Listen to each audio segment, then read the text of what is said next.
Om Shanti. Welcome. How is everybody doing? Good. Okay. So today we are talking about burnout, emotional burnout. So what is burnout?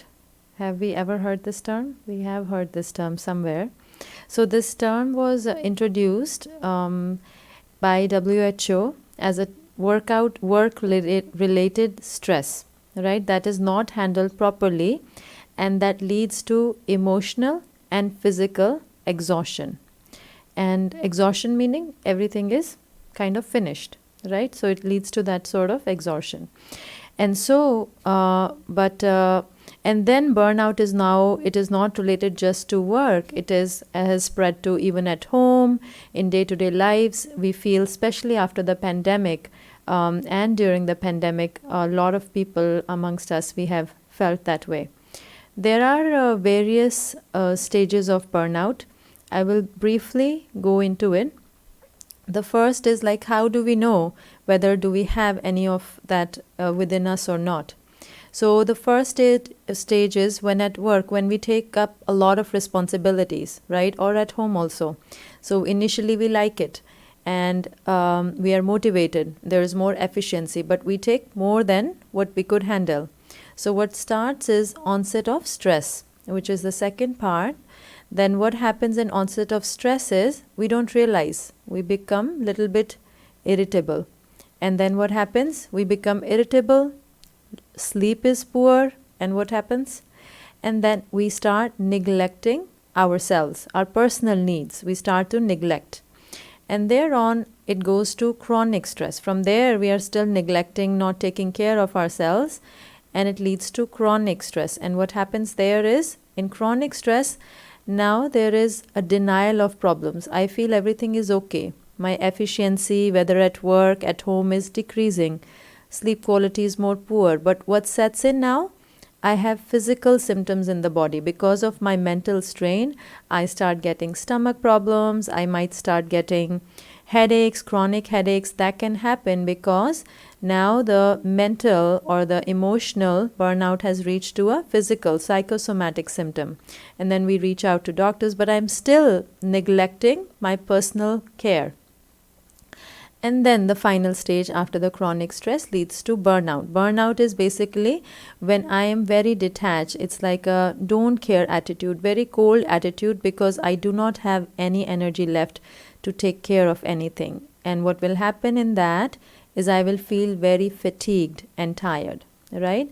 So that is what burnout is. But let's see why that happens so that we can prevent that and we can, help ourselves. So usually what has been seen that there is a unfavorable situation outside in the life, right? Where that unfavorable situation can be from. It can be either a situation at work that I cannot move myself from, that I do not like. It is not appropriate and I'm not able to handle. Or it could be at home also that I have to take extra care of somebody at home. There is extra responsibilities that I have to take care of. And or maybe there is some personality or something that I am not being appreciated, I am being suppressed. So all of these things could be a trigger for all these emotions. But what happens is that during all this time that it's happening, when it's changing from mild stress to chronic to burnout, is I am ignoring. Who am I ignoring? I'm ignoring myself, self-care, right? And that is why my entire focus is just outside, in the outside world. And I have not taken care of myself. And so that is why these things happen. Now, we can ask, what do we do to take care of ourselves? What do we do in general? What do we do? Watch TV, yes. Relax ourselves. What else do we do? We exercise. We exercise, yes. Very good. We exercise to give good health to the body. Yes. What else do we do? Answer that we do. Sometimes we might not exercise. What else? Pray to the God. Pray to God, yes. That is our time. What else? we can go on vacation, we spend time with our friends and family. That is also right. That is the time that we are nourished at that time. So let's see where if we can recognize these symptoms or the need earlier, we can help ourselves better. Now, in these type of situations, when there is, I feel I'm helpless, I'm stuck because I cannot change the situation that's happening in my life, or I cannot change a particular person or the behavior that they have with me. What do I need to do to help myself?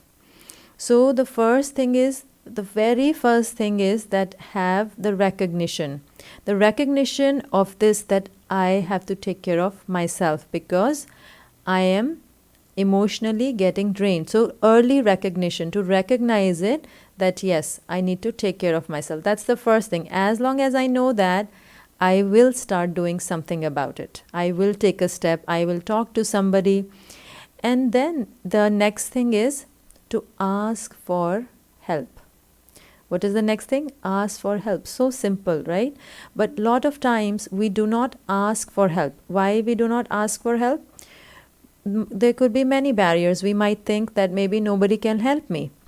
Or I might think that if I ask for help, I might be perceived as weak. People might think I'm too weak. I'm asking for help. I cannot handle it.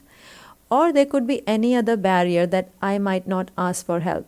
But as simple as it is, that asking for help, you never know what kind of help is actually available for us.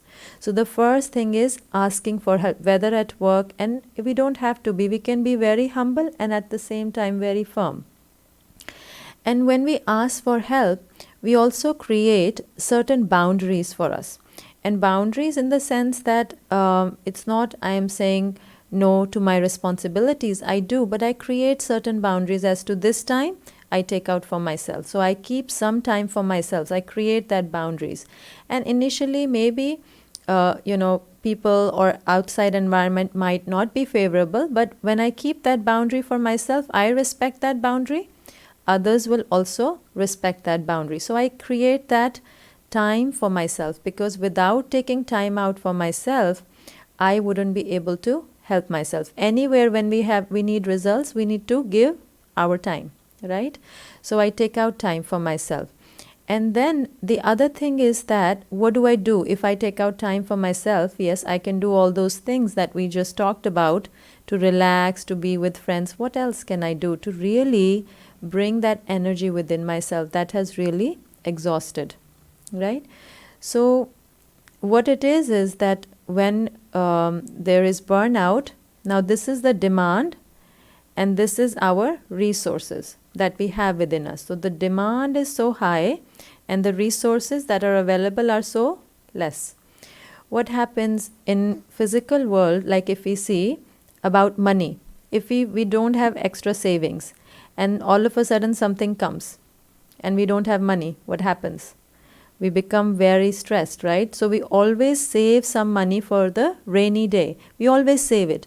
And similarly, in the same way, there is one asset that we all have that we can build and we can save for ourselves, so that if any such situation comes, we can use that asset. And that's a spiritual asset. What asset would that be?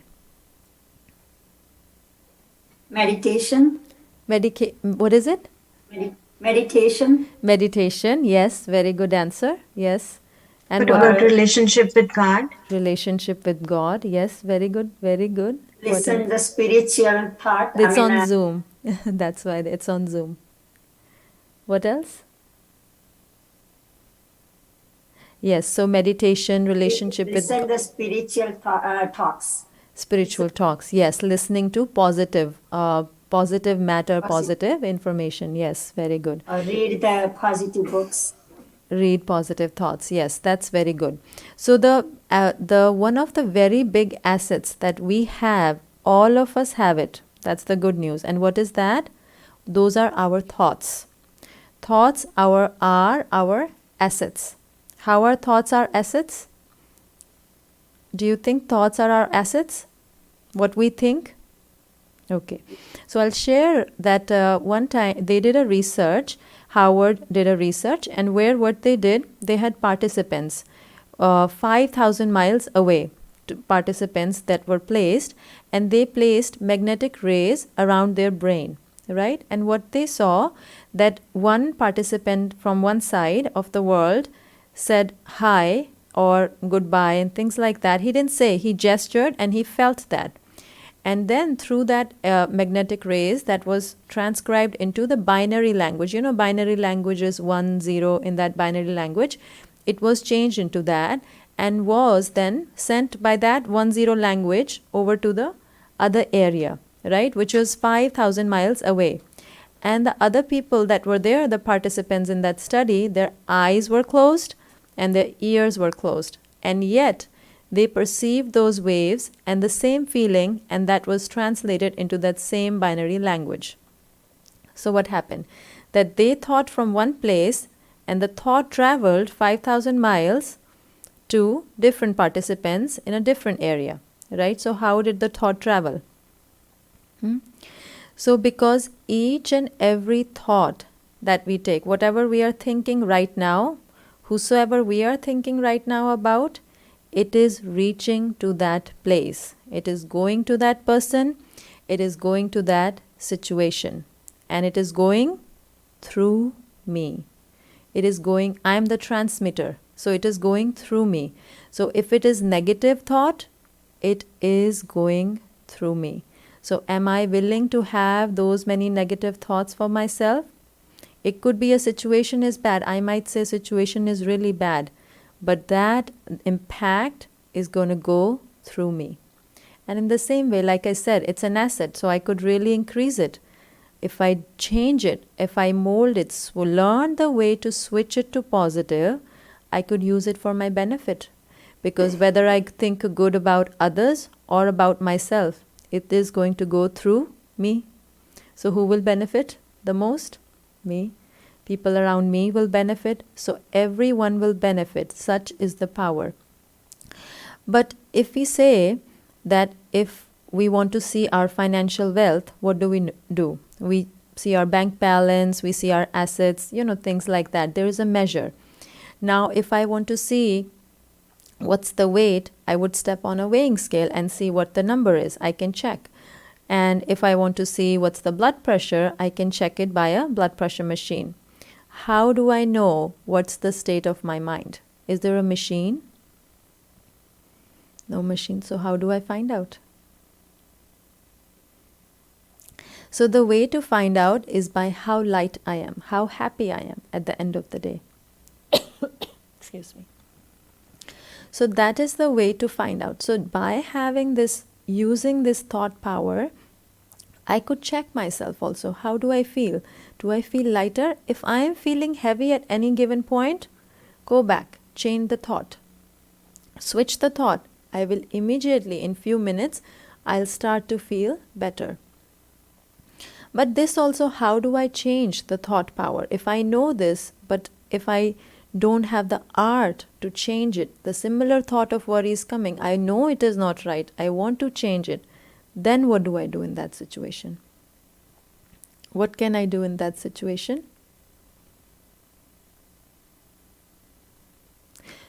So in that, I need the power of meditation. So with that power, when I sit in silence and I connect to myself and then I connect to the higher power, I get that power to change those thoughts because I'm sitting in silence. There are many ways to change the thoughts.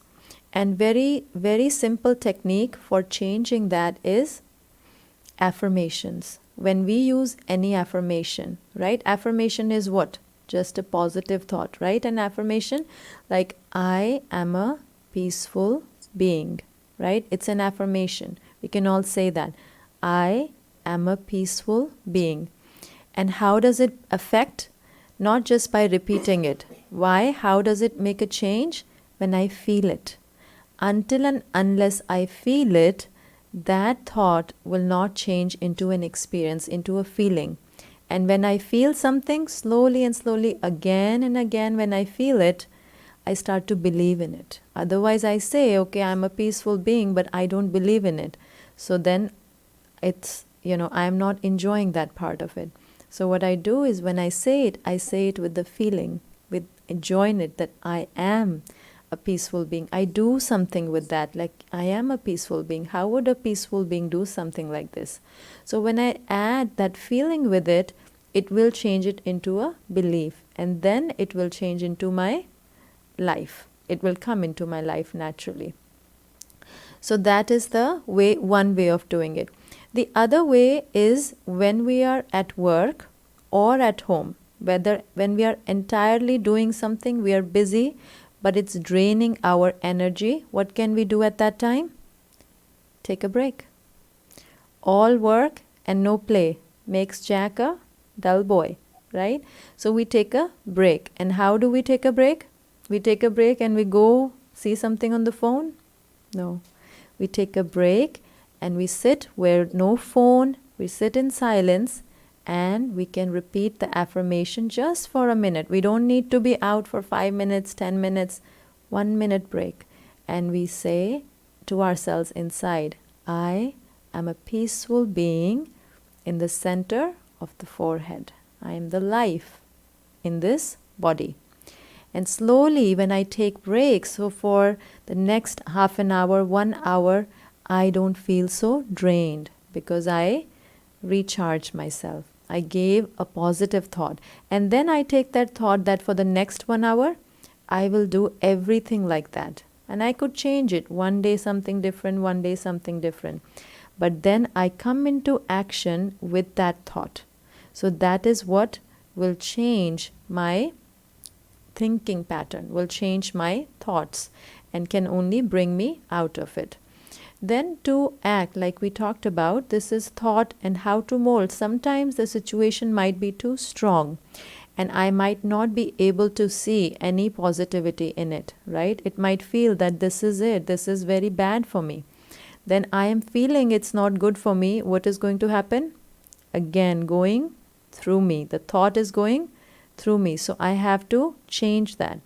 I quickly read something positive, or I learn the art of meditation, right? When I do meditation, slowly and gradually, all this seeps within me, right? And so now when we have this meditation with us, we have Sister Henna. She's going to take us to the experience. And what we are going to do is we take something from here that we practice for the next week. Anything, but we take something that we practice, we take time out, whether we take a 1 minute break, maybe in 1 hour, maybe in 2 hours, but we take breaks and we practice positive affirmation. And the other thing is that positive affirmation, what is the best time to use positive affirmations? What is the best time? Morning, Morning. And what else? between 4 to 5. 4 to 5. Okay. Amrit Vela.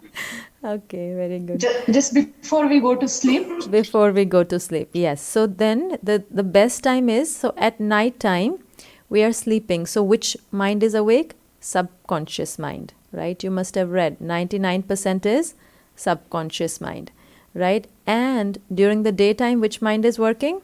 Conscious mind, right? And when do they meet? When do they bridge conscious and the subconscious? When we go to sleep and when we wake up. That is the only time there is bridging. So if we instill anything, any thought at that time, there is a high probability that my subconscious mind will accept it. And if my subconscious mind accepts it, it becomes very easy.